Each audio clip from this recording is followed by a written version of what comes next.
మాట రావట్లేదు. ఈ వెండిధర మాట్లాడితే, ఈ సిల్వర్ సింగ్ మాట్లాడితే ఏం మాట్లాడుతుంది అని ఊహిస్తే, ఇలాంటి అద్భుతాన్ని నా మీద ఆవిష్కరిస్తానని ఈ జన్మలో అనుకోలేదు అనుకుంటుంది అన్నట్టు వినిపిస్తుంది. ఇదే భరించలేకపోతే ఏప్రిల్ 28 భరించాలంటే ఇంకెన్ని ధరలు కావాలి, ఎన్ని స్క్రీన్లు కావాలి, దీనికి వరం కావాలి. హ్యాట్స్ ఆఫ్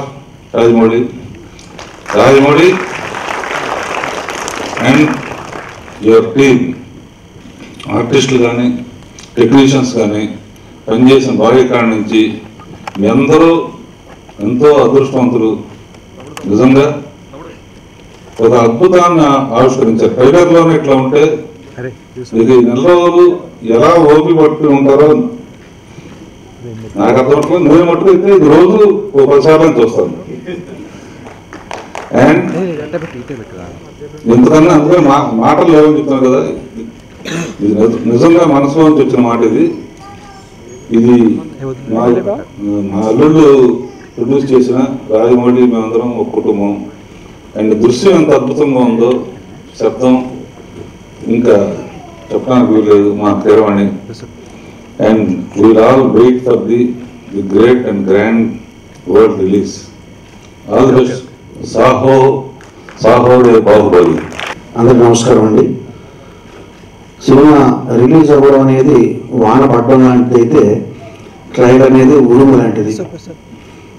ఉరుము న్యాచురల్గానే గంభీరంగా ఉంటుంది, చాలా ఆనందంగా ఉంది ఉరుము గంభీరం ఉన్నందుకు. బట్ నాలాంటి వాళ్ళకి మాత్రం పనిచేసే వాళ్ళకి వానలో తడిసినప్పుడు కానీ నిజమైన రిలీఫ్ రాదు.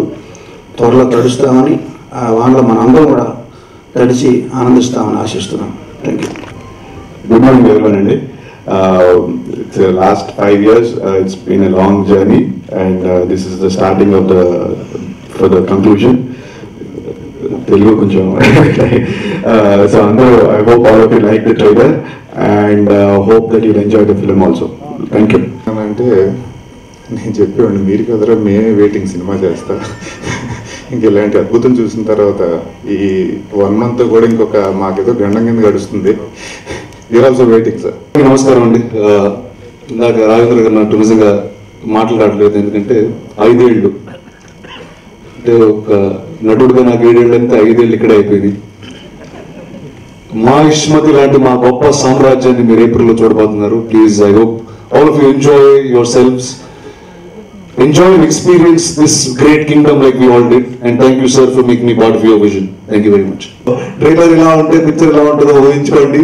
అండ్ మీ ఊహలకు అందకుండా అందనంత వరకు లెవెల్కి తీసుకెళ్ళాలని మేము ప్రేమంతా ప్రయత్నించామండి.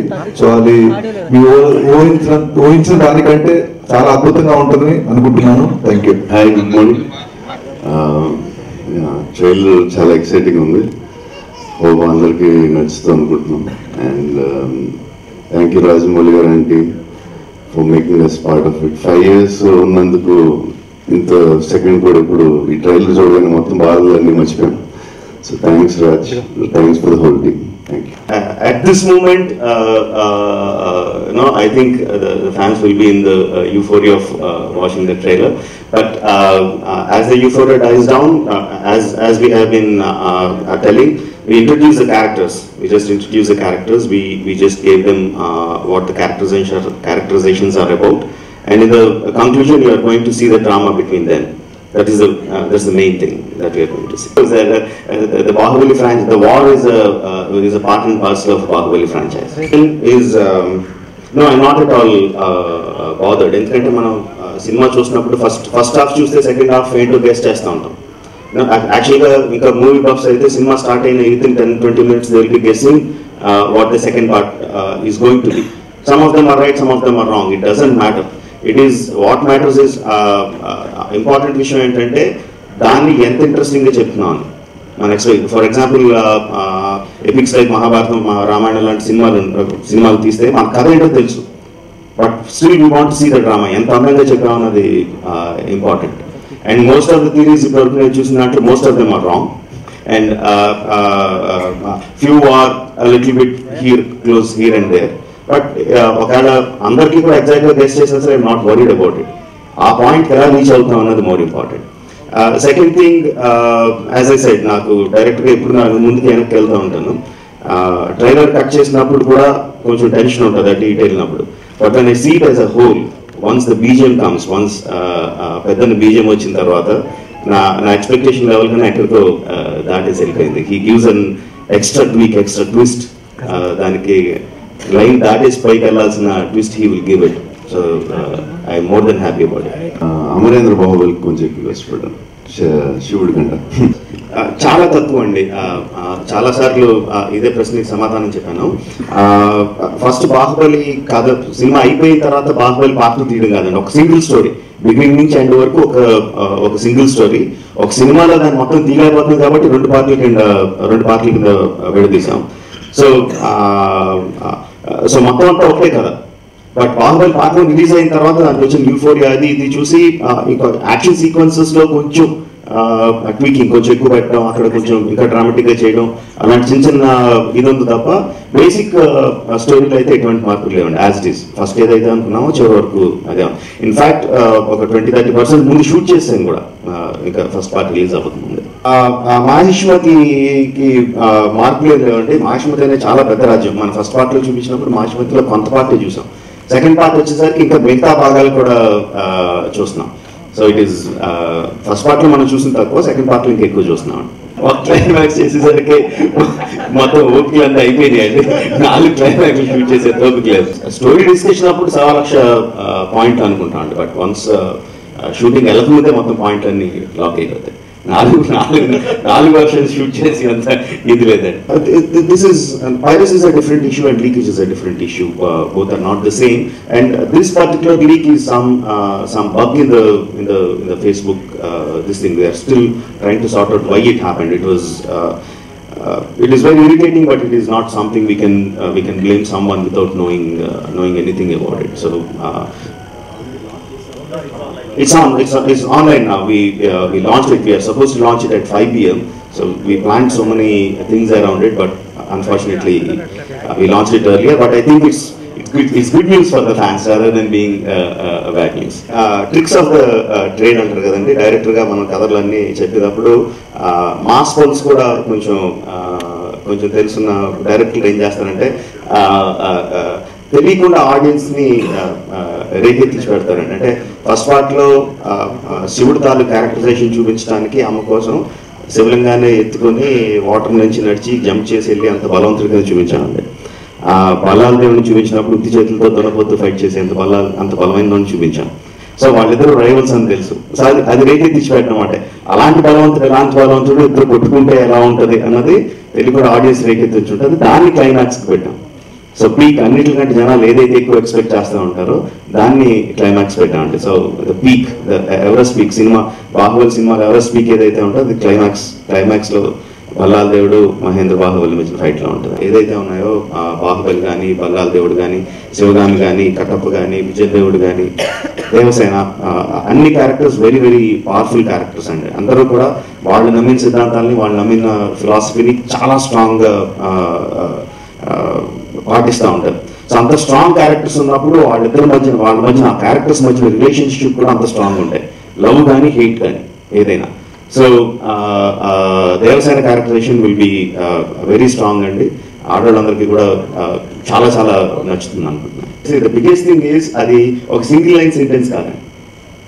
ఓకే, ఇలా ఇందుకని చంపేసేయడం అంత is not simple answer. Simple answer అయితే ఇన్ని రోజులు దాని మీద యూఫోరియా కూడా అలా మెయింటైన్ అవుతుంది. It's complicated sequence that comes to that point. So నాకు తెలిసి సినిమా స్టార్ట్ అయిన తర్వాత జనాలు అసలు అందులో లింగ వైపు చూస్తూ ఉంటారు కానీ దీని క్వశ్చన్కి ఆన్సర్ ఎప్పుడు వస్తుందని చూడరండి. నాకు తెలిసి ఆ క్వశ్చన్కి అంతా థియేటర్కి ఆడియన్స్ని రప్పించడం వరకే నేను అనుకుంటున్నాను. బట్ ఒకసారి థియేటర్లోకి వచ్చిన తర్వాత జనాలు దే విల్ బి ఆ క్యారెక్టర్స్తో పాటు ఆ ప్రపంచంలోకి వెళ్ళిపోతారని అనుకుంటున్నాను. ఇట్ ఈస్ ఒక సింగిల్ సెంటెన్స్ ఆన్సర్ కాదు, సింగిల్ సెంటెన్స్ ఆన్సర్ కాదు అది. It's buildup to that point. And ఆ పాయింట్ వచ్చిన తర్వాత ఆ నెక్స్ట్ స్టెప్ కోసం ఇంకా ఎక్కువ చూస్తూ ఉంటారండి. స్క్రీన్ ప్లేలో అలాగా రాయడం జరిగింది. Back and fourth is one thing, but as an emotion emotion వైజ్గా చూసుకుంటే ఆ పాయింట్ వచ్చే వరకు జనాలు చాలా ఎక్సైటెడ్గా చాలా ఇది బిల్డప్ అవుతూ ఉంటుంది. ఆ పాయింట్ నుంచి ఇంకొక 2 స్టెప్లు పైకి వెళ్తుందని అనే విధంగా స్క్రీన్ పై రాయడం జరిగింది. చాలా బ్యూటిఫుల్గా ఉంటుందండి. రాజమౌళి గారు మీ ఇద్దరం ఎప్పుడు మాట్లాడుకున్నాం, డైలింగ్ మీరు అన్ని టాప్, ఇంకొంచెం రొమాన్స్ ఇంకొంచెం చేస్తే ఇంకా బాగుంటుందని ఒక 10 years మా ఇద్దరికి డిస్కషన్ ఉండేది. ఒక షార్ట్ తీసిరాయన, డైలింగ్ మీకు అసలు ఫాల్స్ ఇది వీక్నెస్ ఇది ప్రాబ్లం అంటే లేదు, మీకు అన్నింటిలో మీరు టాప్ అనిపించి రాజమౌళి గారు ఒక 100 times చెప్పాను. ఒక షార్ట్ అలా తీశారు. అది ఐ థింక్ రాజమౌళికి అసలు ఏ వీక్ పాయింట్స్ ఏం లేవు. అది చూస్తే సాంగ్స్ తీసేవాళ్ళు నాకు అనిపిస్తుంది. ఒకసారి క్లియర్ గా చూడండి ఆ ఫోటో. అది అమర్కి డాన్స్ చేస్తూ ఉంటాను, నేను పని చేస్తూ ఉంటాను. చాలా సిన్సియర్ మనిషి. బాహుబలి సినిమా కదండి, పౌరాణికాలు కానీ జానపదాలు కానీ హిస్టారికల్స్ కానీ చారిత్రాత్మక సినిమాలు కానీ చిన్నప్పటి నుంచి బాగా ఇష్టం. కథలు అంటే సినిమాలు కథలు అంటే బాగా ఇష్టం. ఆ కామిక్స్ అయినా ఆ నవల్స్ అయినా ఆ సినిమాలైనా చిన్నప్పటి నుంచి బాగా ఎక్కువ చూడటం. సో ఇన్స్పిరేషన్ అనేది ఒక సింగిల్ పాయింట్ కాదండి, చూసిన ప్రతి సినిమా కూడా ఇన్స్పిరేషనే. చాలా పెద్ద లెవెల్లో తీయాలి, చాలా పెద్ద లెవెల్లో తీయాలని కోరిక అయితే ఉంది. బట్ ఫస్టే ఇలాంటి కథ చేస్తే ప్రొడ్యూసర్ బయటకు పోమంటారు కదండి. సో ముందు చిన్న చిన్న సినిమాలు చేసుకుంటూ కొంచెం సక్సెస్ వచ్చిన తర్వాత, మార్కెట్లో వాల్యూ పెరిగిన తర్వాత, డిస్ట్రిబ్యూటర్స్కి ప్రొడ్యూసర్స్కి నమ్మకం వచ్చిన తర్వాత ఇలాంటిది అటెంప్ట్ చేశాను. సో నేనంటే కదా, నాకు తెలిసి భారతదేశంలో ఎవరైనా సరే ఏ కథ ఏ సినిమా తీసినా సరే ఇన్స్పిరేషన్ మహాభారతం రామాయణంలో ఉంటుందండి. అది లేకుండా ఇంపాసిబుల్, అసలు మన నరనరాల్లో నాకు ఎక్కేసింది అది. సో ఆ ఇన్స్పిరేషన్ అయితే 100% ఉంటుందండి. అసలు ఈ సినిమా రిలీజ్ అయిన తర్వాత సినిమా గురించి ఆలోచించుకోవాలనుకుంటున్నాను. 2 నెలలు ఏదైనా హాలిడేకి వెళ్ళిపోయి ఏమి బుర్రలోంచి అంతా మైండ్లోంచి అంతా తీసేసి అని అనుకుంటున్నాను అండి. బట్ ఎలాంటి సినిమాలో తీస్తానని తెలియదు కానీ నెక్స్ట్ సినిమాలో మాత్రం చివరి కూర్చున్నాడు ఒక ఆయన, కమల్ కన్నన్ అని చెప్పి, విజువల్ ఎఫెక్ట్స్ సూపర్వైజర్. ఆయనతో పని లేకుండా, విజువల్ ఎఫెక్ట్స్తో పని లేకుండా సినిమా తీయాలని అనుకుంటున్నానండి. గొప్పగా రావడానికి కష్టపడ్డారని. యాక్చువల్గా సినిమానే కాదండి, ఎవరైనా ఒక మనిషి అయినా, ఒక సినిమా అయినా, ఒక ఈవెంట్ అయినా చాలా ఒక శిఖరం స్థాయికి వెళ్ళాలంటే దానికి అన్ని డిపార్ట్మెంట్స్ నుంచి ప్రోత్సాహం ఉంటే తప్ప, అందరూ ఇన్వాల్వ్ అయ్యి ఇది నాది అనుకుంటే తప్ప జరగదండి. బాహుబలి సినిమాకి పెద్ద అదృష్టం, యాక్టర్లు టెక్నీషియన్స్ అందరూ కూడా ఇది నా సినిమా, నా కెరియర్లో ఇది మన్యురాడ్గా నిలిచిపోయే సినిమా అని చెప్పి అందరూ దానికి అంత ఎఫర్ట్ పెట్టి చేయడం అనేది దట్స్ 1 reason. సో అన్ని ఎఫర్ట్స్ అన్ని ఇండస్ట్రీలో కానీ, బయట కానీ, మీడియాలో కానీ, మా టీంలో కానీ అందరూ కూడా ఈ సినిమా గొప్ప సినిమా, ఈ తెలుగు సినిమా ఎక్కడికో తీసుకెళ్తుంది అనే నమ్మకం ఆ దీవెనలో ఉండబట్టి నాకు తెలిసి బాహుబలి అనే ఫ్రాంచైజ్ అంత పైకి ఎదిగింది అనుకుంటున్నాను. ఈ సినిమాలో నువ్వే పెద్దోడు. అంటే ఈ సినిమా చూసిన తర్వాత గ్యారంటీ ఎవరు పిల్లలండి, మళ్ళీ ఎక్కడ మళ్ళీ స్టార్ట్ చేస్తారు ఫస్ట్ నుంచి. Thank you. ఫస్ట్ పార్ట్ లో ఎమోషనల్ పార్ట్ కంపారిటివ్గా విజువల్ వండర్తో కంపారిజన్ చేసుకుంటే ఎమోషన్ పార్ట్ తక్కువ అండి, విజువల్ గ్రాండియర్ ఎక్కువ ఫస్ట్ పార్ట్ లో ఇన్ కంపారిజన్. సెకండ్ పార్ట్ లో 2 కూడా ఈక్వల్ గా ఉంటాయండి. ఎమోషన్ కానీ విజువల్ కానీ నువ్వు నేను అన్నట్టు పోటీ పడతాను. ఇంకా అందంగా చూపించాను.